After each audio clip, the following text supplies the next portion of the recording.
All right, Glenn. So it's been a while since we've done this. So let me just kind of remind you of what the order in which we do things. First, we got the spoiler intro. Then we got your intro, followed by 2 minutes each to go about what movies we want to talk about. And then we get into the review. What? Why are you looking at me like that?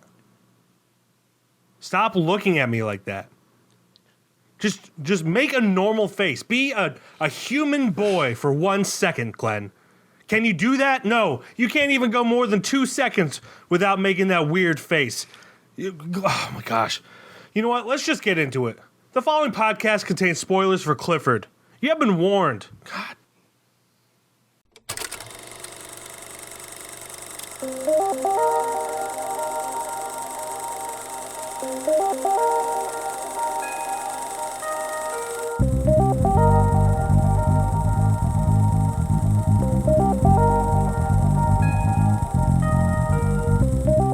What's up, everybody, and welcome back to another episode of KFR News Radio. This is your host, Glen, along with your host, Miguel Magusto. Yes, it's been a while, Glenjamin Button. How are you?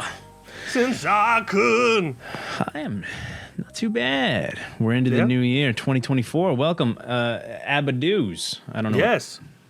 We're already kicking off to not knowing what the fuck Glenn is talking about, so that's great.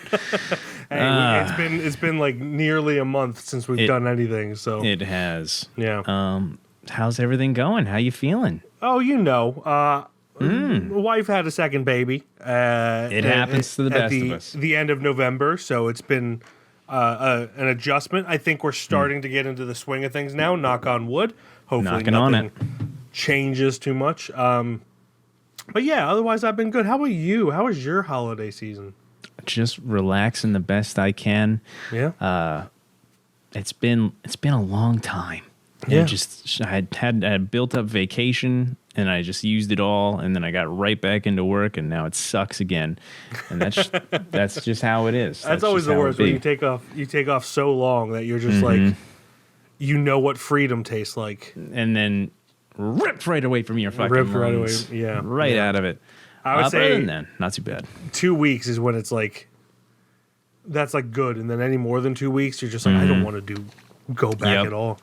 It went by so fast. It always does, but it was nice and relaxing for the most part. And now I'm working like a dog. Yeah, but in those days off, did you watch any movies worth mentioning? I don't really think I watched almost any movies, which is crazy. Sounds but about I right. did, however, I watched 2 shows. One, other than obviously the movie that we did watch for this episode, but I watched the Reacher show. And I watched the first season because the second season was coming out. I didn't get to the second season yet. Planning on doing that here soon. But the first season was really good, kind of surprisingly good. And then I, for some reason, was just on Amazon, was looking through some stuff to watch, and finally Fleabag was in my locked eyes, and I just went for it. And it was actually phenomenal. It's I was telling you a little bit about it. Yeah. It's only got 2 seasons, and they're very quick seasons, and it doesn't overstay its welcome and ends just right. Like all British shows. Yep. That's what they have right. They're short and sweet. And if they didn't introduce Andrew Scott in the second season, I don't think, if they would have kept going the pace that the first season was going in and didn't do this the second the way they did, I think it would have just kind of went like down. But went quick. They introduced Andrew Scott, which was great, and his character, and Fleabag's whole little roller coaster that she goes through. And then it just ended pretty great. And that was pretty great. And I was very surprised by that one because I heard good things, but like sometimes I expect them not to be. I watched the first couple episodes and I acknowledged it's good, but I just wasn't in the mood at the time that I watched it. I've always been planning on going back, so I will eventually. But like, especially if you put it on the background, those first couple episodes, I could see why you quit. But I think it was good enough. Yeah. But it's also not your cup of tea too, so I wouldn't necessarily blame you. At least in the second season, there's romance for sure. Mm-hmm. And it doesn't. It's not like that kind of romance though either. So yeah. I think you'd be okay. It also does something different, which I don't mind romance if it's doing something different, like the fourth wall breaks that she does. Yeah. So yeah, we'll see. We shall see. But other than that, I didn't watch too much. Just a bunch of stuff here and there, but never finishing a full movie. But Mike, what did you get into, my silly little friend? Well, it's been 2 months to the day since we last recorded, and I've watched 53 movies since then. Boy was working hard, huh? Yeah. So I'm not going to name all of them. The first one I will mention is Onyx the Fortuitous and the Talisman of Souls.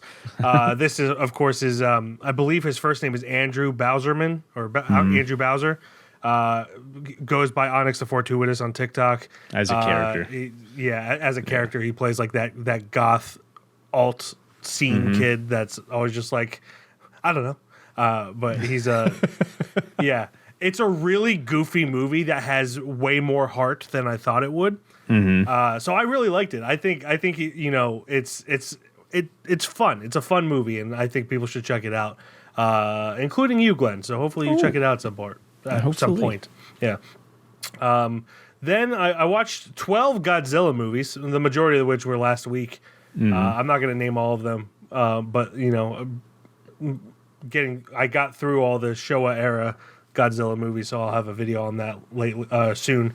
Watched The Holdovers, Paul Giamatti. Rewatched it rather, and he just won a Golden Globe for that, and then went to In-N-Out Burger. So there's that. Watch Saltburn. A lot of people are talking about Saltburn. It is exactly as shocking and weird as people say it is. Not my cup of tea. I understand why people like it. I thought it was fine. I've been hearing a lot about it recently. I liked all the parts that weren't shocking, which I don't normally mind shocking things, but like the shocking things in this were like to the point where it was just gross. Yeah. So it's the same reason I don't like Jackass. It's shocking and gross. I don't mind shocking. It's shocking and gross that I don't like. Yeah. Like, I don't want to drink someone's bathwater. No, thank you. I think that's weird. If that is a kink of yours, I will kink shame you till the sun comes. More for the rest of us. Exactly. It's just, everyone is great in it. The directing is great. The cinematography is great, but it's just not my cup of tea. Watched Napoleon. We watched that together, actually. We did. And that was my last movie adventure. Hoorah. For a while. Godzilla -1, we both watched that. Not together, but we both watched it. We wanted to, but it just wasn't in the cards. It wasn't in the cards. I'm trying to hurry up here. The Iron Claw, we watched that. We have a review for that up on the YouTube. You have a review for Godzilla -1 on YouTube. I do. And then it was just that good or bad. Who knows? Yeah. And then I watched Maestro, Bradley Cooper's latest film, which I have a review for up on the YouTube. And then the last one I will mention before we get into Clifford is, two. Leave the World Behind. It's a Sam Esmail film with Ethan Hawke and Mahershala Ali and Julia Roberts. That was really good. I really enjoyed it. I know some people don't really like it. I thought it was really interesting, so I really liked it. And then I watched Poor Things with Emma Stone, Mark Ruffalo, I forget his name. I believe he has a show on Hulu called Rami, but he was really good as well. And then Willem Dafoe, of course. And yes. Yorgos Lanthimos' latest film, he's always great. And then, with a bunch of different movies between Poor Things and this, I also watched Clifford, which we'll get into right now. Clifford is a very special little boy. Would you please stop hitting the back of my chair? I am trying to sleep. I'm sorry, Miss Nice Older Person, but I don't know what you're talking about. Perhaps you were just having a nightmare about your early days in the circus. Hi, what's your name, son? My name is Clifford, and I think you're the bestest captain in the whole wide world. Well, thank you. And he's bound for Los Angeles to spend a week with his Uncle Martin. Isn't there an incredible family resemblance? Look at this. Well, I guess so. Are we ready to go to Dinosaur World now? I've got some bad news. What? What? A whole gang of chocolate. I need it badly. What do you mean you're out of chocolate? I need chocolate! You just act like a human boy for 1 minute here. Look at me like a person. You can't do it for more than a few seconds. Look at me like a human boy. How many years do you think you'll get for kidnapping me, Uncle 10 Most Wanted? That is so cute. I really shouldn't put this in hyperdrive, but I just can't seem to help myself. Clifford, terror has a new name, and comedy has a new face. Oh, honey, be careful while you eat your cereal. Use a napkin. This boy and his cereal. A bratty 10-year-old boy is obsessed with visiting a dinosaur-themed amusement park. His uptight uncle takes the wily tyke in for a week and barely lives to regret it. Directed by Paul Flaherty, written by William Porter and Stephen Campman, starring Martin Short, Charles Grodin, Mary Steenburgen, Dabney Coleman, Richard Kind, Jennifer Savage. Ben Savage is in there as well. Not related to Jennifer Savage. Just happen to both be savages. Yes. I picked this because I loved this movie as a kid and up until teenager. I probably haven't seen it in about 20 years. And I know, and we can tell from the IMDb rating, that a lot of people disagree with me. When I said we were going to watch it, I said that anyone who doesn't like this movie should lose their right to vote. Now, the real question is, Glenn, do I stand by that statement? That is a question indeed. And the short answer is I may have overreacted to people not liking this movie. A quarter of their votes matter. Yes. That's it. I still think this movie is better than people give it credit. Yeah. I think people should be able, if they don't like it, should be able to vote in local elections, but not federal elections. And that's where I stand. Yeah. You can name who's going to be your comptroller, but you don't get to say who's president. What did you think? You get to Glenn? write it down. Just throw it out, though. Yes. What did you think of this movie? I definitely know the big clip, of course, the one that you had me reenact there in the beginning. Yeah. I definitely know this movie majorly from that scene, but that's kind of really the only thing that I know about it, or knew about it, I should say. Other than that, had no idea what I was going in for, other than just him being a 10-year-old, like a 44-year-old man being a 10-year-old. Yeah, that's the craziest part. Usually when people play kids, they're like in their 30s or late 20s. He was 43 or 44 when filming this. And somehow, him playing a kid is less creepy than him playing an old priest. Yep. Somehow. For sure. But somehow he looked great as a kid. I mean, other than him, of course, being an adult. Yeah, he looked pretty good as a kid. It was weird. Yeah, it's like almost fitting. Him just being charismatic enough to be like that, and just an evil fucking genius that is this 10-year-old. He played it so well, and it really made me hate his guts for a long time there. It's like, is he being playful, or is he just a conniving little shit? And that's one thing that I forgot, is that you're kind of like the whole time you're like, okay, this kid's a little shit, but like he's still a kid, and then at some point it just turns like, oh no, he's an evil genius. Oh, he's just an absolute unit. He's a menace to society and should be locked up and lose his right to vote as well. If he even had it in the first place. Yeah. But yeah, he played it great, exactly what the character was, and it drove me bonkers because he just kept going and going, and I felt more and more like Uncle Martin every moment. I was like, I understand him to the core. I understand everything that he's going through, and I like kids, but he made me feel like Uncle Martin to every amount of the extent that I would go crazy like he did in this movie. They both played it. Charles Grodin was fantastic too. He's so funny. Yeah, he's underrated for what his career is. He of course was in all the Beethovens. I believe he was in what's that movie where the dog and cat are? Is that him? Where the dogs and cat are trying to get home? God, what's that movie called? Maybe he's not in that because I'm not seeing it on his IMDb. I don't know. But he's in Midnight Run, of course. I was going to say, we did Midnight Run. He was in that for sure. Yeah, he's such a great comedic actor. He from what I can tell, he plays the straight man for the most part. And, of course, he recently passed away. And by recently, I mean like probably last year or 2 years ago. 2 years ago, yeah. Ever since the pandemic, the whole thing's been a blur. Yeah. But... yeah, he was a great talent. He's great in this, just he plays off of Martin Short so well. It'd be so easy to go. I mean, he does go over the top, but especially with the yelling. There's a lot of yelling in this movie. It'd be so much. It'd be so easy to go even more over the top than he does with Martin Short being, on the other side of your scene. Yep. But he reins it in for the most part. Yes, it's a slapstick dark comedy, so he does go over the top, but it's never too much. And I think one of my favorite parts with him was when he was trying to get the chocolate from the gas station. I need a gang of chocolate. I need chocolate, man. Yeah. He's just I going love how Martin crazy. Short says he needs a gang of chocolate. Yep, he needs, and then he just he doesn't even think. He just goes. Charles Grodin is just fucking running. He's like, "You're telling me you sold all of the chocolate?" And he's just freaking out. Yeah. And then he just does this whole acting thing. It's just it was really that part was genuinely really funny to me. Just had that overreaction, but it was campy and funny enough to where it was it didn't feel like it was oh god, this is bonkers. Yeah. It just fit that part especially well.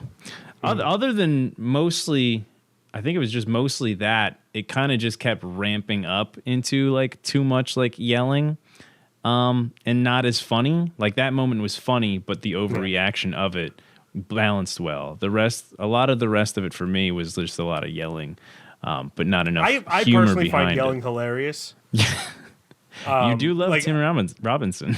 Yeah. A lot of people don't like Will Ferrell because all he does is yell, which I understand. Will Ferrell's fucking hilarious. Yeah, he is. But he does pretty much all his roles are just him yelling. Mm-hmm. Especially yelling Ron to me is Burgundy. just funny. I understand it's probably lowbrow, and the fact that a lot of people also like Tim Robinson makes me feel good because he's he does hilarious. just yell. All his skits are really funny, but a lot of them are yelling at the same time. It's yelling, but it's saying very existential things. Mm-hmm. I don't want to even be. I don't want to be here anymore. And the whole the pay it forward drive through. 55 burgers, 55 fries, 55 pizzas. But yeah, I understand that. I personally thought it got funnier with the more yelling, but that's just because I like yelling. Yeah. But I get where you're coming from. It becomes less nuanced and more just how crazy can we have these guys go at each other's throat. And it even gets to the point where very, very little, but where Martin Short starts yelling back a little bit when they're at the roller coaster. Yeah. I forget exactly what he says, but he goes from talking like this to talking like this. He's like, well, how much time do you think they're gonna get for kidnapping me? And that's true. Yeah, that was one of them, and I forget the next line. Yeah, something about oh god, Miss Sarah or something like that. I don't know. But do you think Miss Sarah and Mr. Ellis will name one of their kids Martin? No. I think that's what you said. Yeah, the two were great together. They were phenomenal, especially when he was just got out of jail and he's just sitting there at the table eating cereal, and then he just fucking slams his head into the bowl of milk. He's just like, "Oh, honey, watch out for that milk," A lot of their interactions were hilarious, but oh man, especially the beginning. When these two weren't together yet, it was him and Bing Bong, and just Richard Kind just yeah, man. How could you forget Bing Bong? Well, because it's a voice. Richard Kind is such a good voice actor. I always forget. Yes, it's just his voice. Yep. But I always just forget any character is Richard Kind because he just the way he speaks in his voice for those characters just works. And it was weird seeing him be just a over anxious, angry dad who's just at the end of his rope. Where it almost didn't even seem like Richard Kind. It seemed like Richard didn't. He was just Richard not so kind right now. Richard mean. Richard, how but dare. Also a appropriate level of anger towards his son who is being a little shit. Yeah. But that definitely set up Clifford's character right off to a T, and just how crazy he was driving his parents, especially the wife, because she's just trying to hold. She's like, Julian, please, Clifford, please, and just going fucking back and forth. You could tell she was just wasted. She's like, stop it. It's like, do you think that Clifford made his mom an alcoholic? Because she's just wasted the entire time. Oh, 100%. And it's just like, was she that way before Clifford, or was she like this because of Clifford? And I thought that was a nice, because she doesn't go over the top with it. Like, she's slurring her speech and obviously drunk, but like, I didn't remember that from when I was a kid, so it's not something that like a kid would pick up on. I thought that was a nice touch, and just Mm-hmm. Yeah, I thought those two played parents very well for like what kind of creature they created themselves, and just how bonk. Oh my God, Clifford would drive me fucking insane. Yeah, I'm glad neither my kids are Clifford yet. Hopefully they won't be your grandkids. I doubt anything. Grandpa could be Glen, Clifford. Yeah, anything. My poor whole grandkids. They'll learn. They'll learn not to ever be such a thing, such a creation. But yeah, this movie's just very nostalgic for me. I admit I went overboard with my reaction for it, but I still think it's a fun movie. I think the visuals of Martin Short, like obviously walking on his knees, or he always has his arms tucked in so they don't look long, or he'll hug below the shoulders. He'll like bend over for real most far people to bend. Yep. And he's also, I mean, he's not tall, but he's not short either.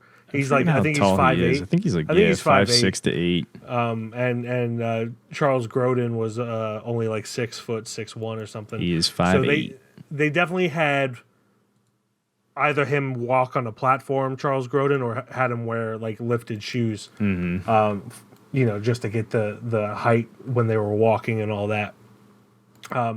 But it's just a fun, goofy, stupid movie from 1994 that involves a little bit of terrorism, but is never called terrorism when he places a bomb in the model of the city. Also, it's wild to me that Charles Grodin's job was to fix public transit in L.A. Yep. Because anyone who's been to L.A. could tell you that he did not fix it. So they should not have fired him.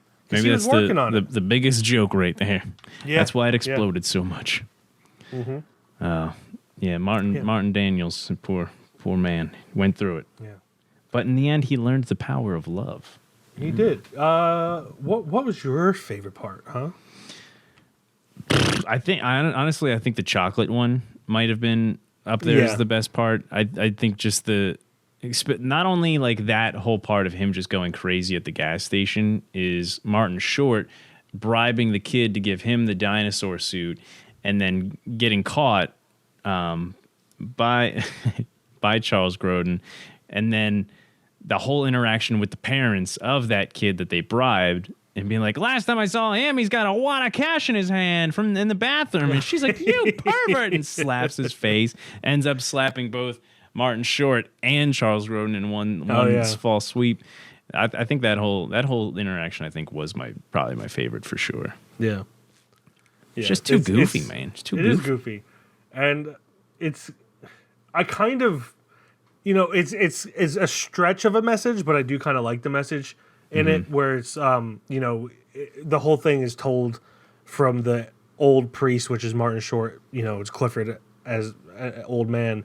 And he's just saying, like, you can't push everyone out of your life and all that, just because they get in the way of your dreams and all that.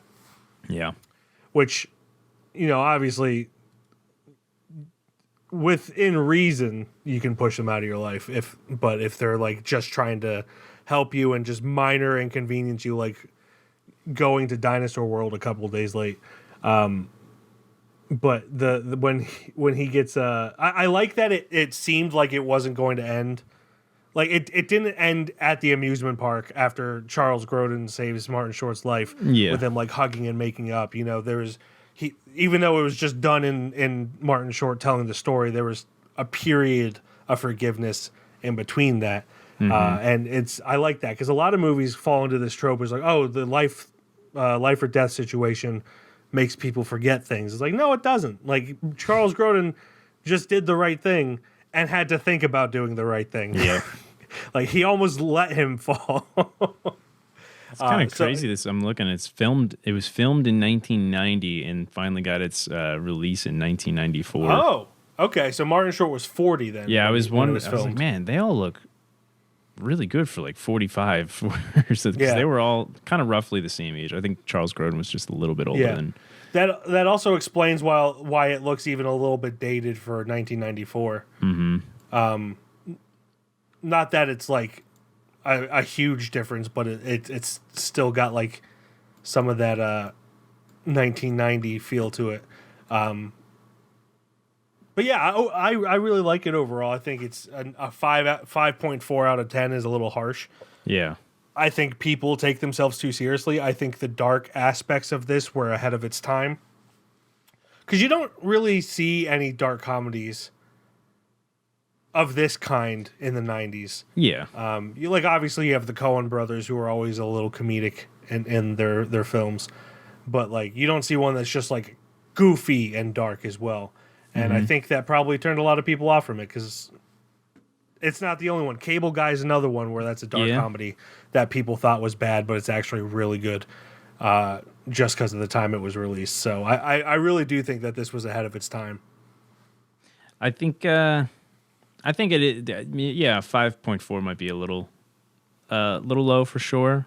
But I do think there's lulls in it for me to where like the overreaction was just the fucking the chocolate scene just popped up in the trailer for IMDb. there's lulls and overreactions in it and that are enough to like kind of like I'm kind of not interested in that right now. Yeah. And I wish there was more genuine humor instead of just like straight up yelling at each other or like trying to scheme each other in some sort of way that's just kind of diabolical. But I mean, still, regardless of that, it is a great film. Martin Short and Charles Grodin are great chemistry together. Just straight up overall. Yeah. You guys are bonkers. I understand all your gripes for it. It's and I still want to vote even though I'm an ass and don't. I want the right to do it, goddammit. You can vote. You can vote. Damn it. I'll allow you to vote. Hell yeah. But it's that's pretty much all I got to say. So should we get into the judgment? I think we should. Yeah, so time for the judgment. As always, it needs to be a unanimous decision whether or not it goes on the KFR shelf with the likes of Apostle and Handmaiden. This was my pick, so I get to go first. I think it's very clear. I've been voting every year since I was 18 years old. Voting both federally and locally since I was 18 years old. It's a movie that I've loved for a long time. I'm a little more understanding of people's gripes with it, I guess. But, where else are you going to hear someone call it a gang of chocolate? And it's not very many places. Not many places. And also, I want to ride that roller coaster, no matter how terrifying it seems. I'll get you the tickets to get on that bad boy. Thank you. So I'm going to say, yes, it does go on the shelf, but, it's not 100% up to me. Someone else might have a vote or lose the right to vote. Someone else doesn't want to vote. Oh, man, it's tough. I don't know. I don't even know if I saw this at the ripe young age that I'd still enjoy it as much. I think I liked it enough, but I don't think I'd slap it on there. Martin Short, he goes there 100%. I don't know if I like the movie overall to put it on the shelf, sadly. Well, there you have it. Let me see the face. If America becomes a dictatorship, it's because of Glen not liking it. And this is why I don't vote. See what happens? So, Clifford, much to my chagrin, my heart is broken, does not go on the KFR shelf with the likes of Apostle and Handmaiden, but it's going to stay on my shelf, god damn it. It deserves Actually, to be. I don't even know if I have it. Wow, look at the turntables. Look how the turntables. So yeah, Clifford does not make it on the KFR shelf with the likes of Apostle and Handmaiden. I don't have it, but I'm going to buy it very soon. That brings us to our assignment for next week. Glenn! Yes. It's your turn to pick. I want you to know one thing, goddammit. What are we watching? Do you know how hard it is out here for a pimp? Oh my God. Do you know? I'm aware. pretty fucking hard. Luda. It's so hard that we're going to watch Hustle and Flow, the little lyrical content that is behind that, well, lyric. Hustle and Flow. It's going to be on HBO Max. It's like all my days, I've been hearing this beat in my head, man. Like a pounding, but then sometimes, man, it get real soft. Man, it's like I can't be stopped. Go! I'm gonna make these suckers recognize I ain't playing ho. If you violate off the top, trick, you gotta go. Woo! His words tell the story. It's hard out here for a pimp, man, for real. Hold on, I like that, man. It's hard out here for a pimp. Of the only life he's ever known. I'm here trying to squeeze $1 out of a dime, and I ain't even got a cent. It takes time, DJ. The only family he's ever had. Put your hands right here. You know what this means? It means I can believe in you the same way you believe in me. And the only chance he'll ever get. You ain't never gonna be nothing more than what you is right now. To break free. My daddy, you know, his heart gave out on him when he was my age. It got me feeling like this is it for me. Feel that. You know it's hard out here for a pimp. Yeah, it's a 1 in a million shot. I'm gonna dream big.